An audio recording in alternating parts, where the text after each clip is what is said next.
Yo les gens, j'espère que vous allez bien, je vous retrouve aujourd'hui pour une nouvelle vidéo dans laquelle on va parler un petit peu de news concernant Need for Speed Unbound, et aujourd'hui on va parler customisation, puisqu'hier le 25 octobre 2022 à 17 h on a eu le drop numéro 4 d'images concernant le prochain Need for Speed, et il était centré sur les customisations. Alors évidemment vendredi il y aura le Under the Hood correspondant à ce drop là, dans lequel il y aura plus de détails fournis par les développeurs, mais en attendant on peut déjà obtenir quelques informations donc via ces petites images qui ont été montrées et via évidemment les petits posts écrits qu'on peut trouver un peu partout sur internet. Comme pour chaque vidéo news les gars, je vous invite évidemment du coup à vous abonner pour les prochains contenus, puisque dès qu'il y aura des petites news ou dès que j'aurai la possibilité de vous faire du gameplay sur le jeu, je vous montrerai évidemment tout ce que je peux sur la chaîne YouTube. Donc pensez à vous abonner, pensez à laisser le petit like évidemment, et n'hésitez pas aussi, pourquoi pas, à venir me rejoindre sur Twitter, puisque là aussi sur Twitter on a l'occasion de parler news, on peut s'envoyer des messages privés et je partage assez souvent les petites news de la chaîne et des jeux que je suis directement sur Twitter. Donc n'hésitez pas à venir rejoindre le Twitter qui sera en description et en top commentaire sous cette vidéo. Et puis vu qu'on parle de Need for Speed Unbound qui va être une des grosses sorties en termes de jeux de course de cette fin d'année, sachez que si vous voulez l'acheter à prix réduit tout en soutenant ma chaîne gratuitement par la même occasion,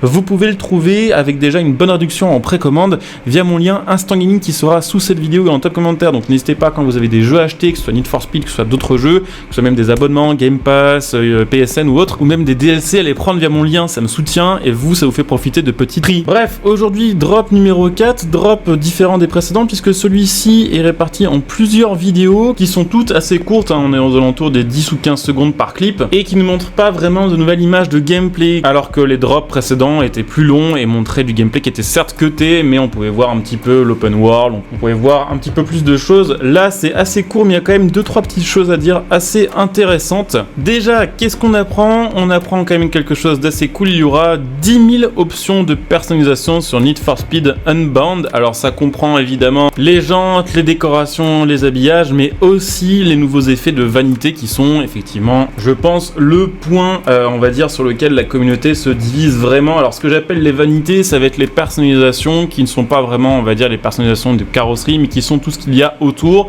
Donc les différentes émotes, les différentes couleurs de fumée de pneus, les différents effets animés que vous allez pouvoir mettre à côté de vos voitures et qui vont se déclencher lorsque par exemple vous faites un drift ou lorsque par exemple vous faites un saut. Mais tout de même 10 000 options de personnalisation, sachant que sur le jeu il y aura une centaine de voitures, ça laisse penser qu'on aura quand même en moyenne 100 personnalisations par voiture, en sachant que parmi ces 10 000 il y en a qui seront en commun sur plusieurs voitures. Donc a priori, en termes de nombre de pièces et en termes de nombre d'éléments personnalisables, c'est quand même beaucoup plus élevé que sur le Need for Speed Heat. D'ailleurs sachez, je vous en parlais il y a quelques instants, qu'au niveau des vanités on n'aura pas que des effets visibles, on aura aussi des effets sonores, ce qui laisse penser qu'un petit peu comme sur un Forza Horizon où on peut personnaliser le klaxon pour avoir quelque chose d'un peu marrant, un peu original, on pourra aussi le faire sous forme d'effet sonore et diffuser son effet sonore un petit peu quand on le souhaite pour, on le suppose, troller les autres joueurs. C'est pas quelque chose qui va être utile contre les autres pilotes IA ni contre la police, donc ça va être vraiment quelque chose centré sur le multi. On apprend aussi via ces drops d'images qu'on aura donc un système de voitures légendaires. Alors ça on en avait déjà un petit peu parlé dans une précédente vidéo, puisque ça correspondait aux récompenses des qualifieurs. Je vous invite à aller voir la vidéo dédiée que j'ai fait samedi dernier, mais en gros pour résumer rapidement, les qualifieurs ça va être un système d'épreuves hebdomadaires où au bout d'un certain nombre d'épreuves remportées, vous aurez la possibilité une fois par semaine de participer à une épreuve spéciale qui vous fera gagner beaucoup plus d'argent, beaucoup plus de réputation et aussi ces fameuses voitures légendaires. Et donc les voitures légendaires c'est quoi? C'est simplement des voitures équipées de customisation spéciale, en général beaucoup plus extrêmes que les customisations de base que l'on pourra mettre sur nos véhicules.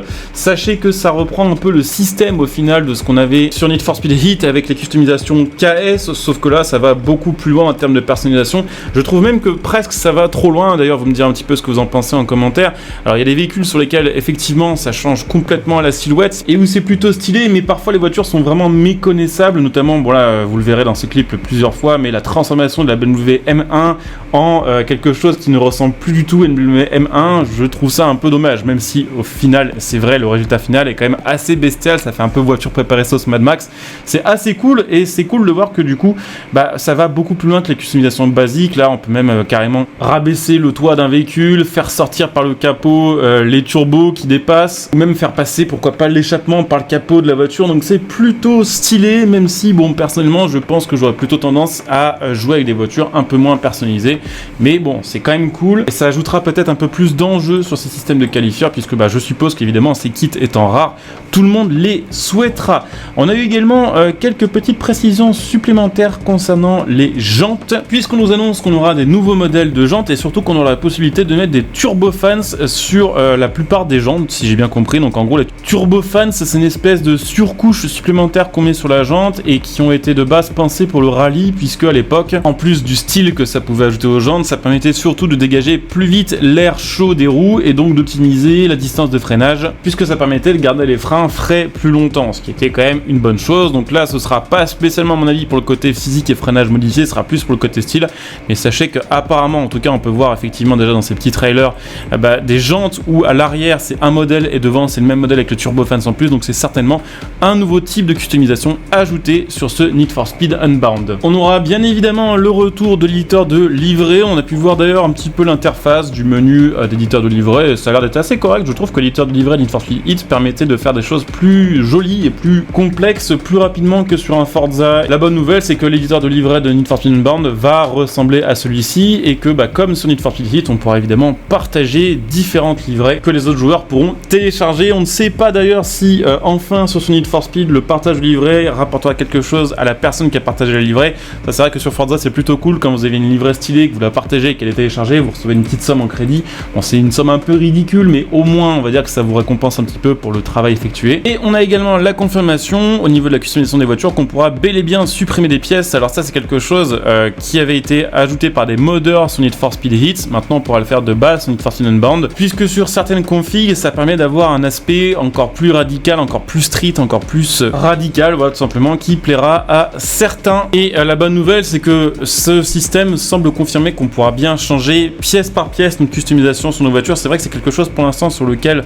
on n'a pas vraiment eu de réponse, on n'a pas eu vraiment non plus de capture des menus, par exemple de personnalisation d'une voiture. C'est vrai que certains pensent que chez Criterion, vu que c'est un peu leur habitude, au niveau de la customisation des voitures, en fait on aurait le choix qu'entre quelques kits carrosserie et après derrière effectivement on pourrait changer pourquoi pas l'aileron et les jantes sans avoir vraiment le choix de la combinaison des pièces qui forment le kit carrosserie. Le fait qu'on puisse supprimer des pièces comme celle-ci, voilà, supprimer ne serait-ce que le pare-choc arrière ou le pare-choc avant, me fait dire qu'on peut supposer quand même qu'on pourra modifier la voiture de A à Z dans tous les détails, ce qui est quand même une très bonne chose. On peut voir aussi d'ailleurs que certaines voitures ont plus ou moins de carrossage à l'avant ou à l'arrière selon les modifications, ce qui semble dire que le système de réglage sera de retour. Et on peut voir aussi que les gommes avant et après customisation ou amélioration changent. Donc soit c'est une customisation et l'aspect pneuslicks et par exemple une config voilà, purement esthétique, soit ça implique le retour du système d'amélioration Need for Speed Elite où en fait selon la conduite que l'on voulait avoir, on pouvait changer, soit avoir des pneus slick, soit des semi-slick, soit des pneus drift, soit des pneus drag,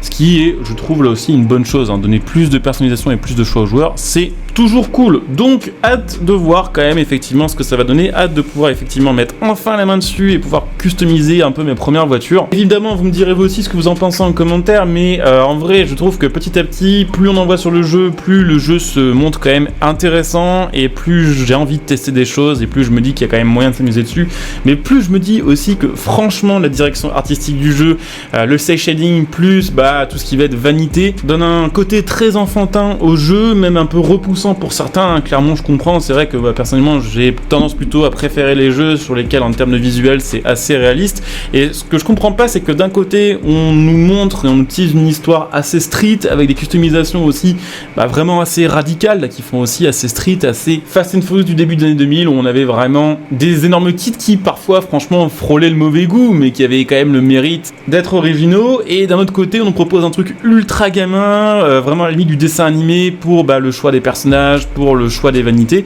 et je comprends pas en fait. Je me demande si à vouloir absolument avoir les anciens de la team Underground, de la team tuning des années 2000 et chercher à avoir absolument un nouveau public avec vraiment les plus jeunes, tout simplement ça va pas un petit peu nuire aux deux camps, ceux qui veulent quelque chose de street entre guillemets, de vraiment à l'ancienne en termes de tuning et en termes d'ambiance, un petit peu à la sauce Underground, risquent d'être déçus justement par ces choix artistiques qui font très gamin et on a clairement pas envie de ça, et de l'autre côté, ceux qui sont jeunes, qui vont être attirés par le jeu, par ce côté dessin animé, risquent, je pense, d'être un peu perdus par le côté Fast and Furious du scénario et peut-être par la difficulté, puisque il y a certaines missions quand même sur les anciens Need for Speed, même sur le hit, avec la police en recherche élevée en début de game, qu'on n'a pas forcément des voitures ultra personnalisées. Il y a des épreuves qui peuvent être quand même assez dures à compléter. Donc je sais pas trop où ils veulent aller. On sent qu'ils essaient de ratisser un peu large, mais est-ce que ça va vraiment marcher? Est-ce que chacun pourrait trouver son compte? On verra. En tout cas, côté custom, c'est vrai que ça a l'air d'être chouette. Et franchement, juste dommage, au niveau de cette drop, qu'on nous ait pas montré directement les menus de personnalisation. Ça aurait permis de nous rassurer quant au nombre de pièces par voiture,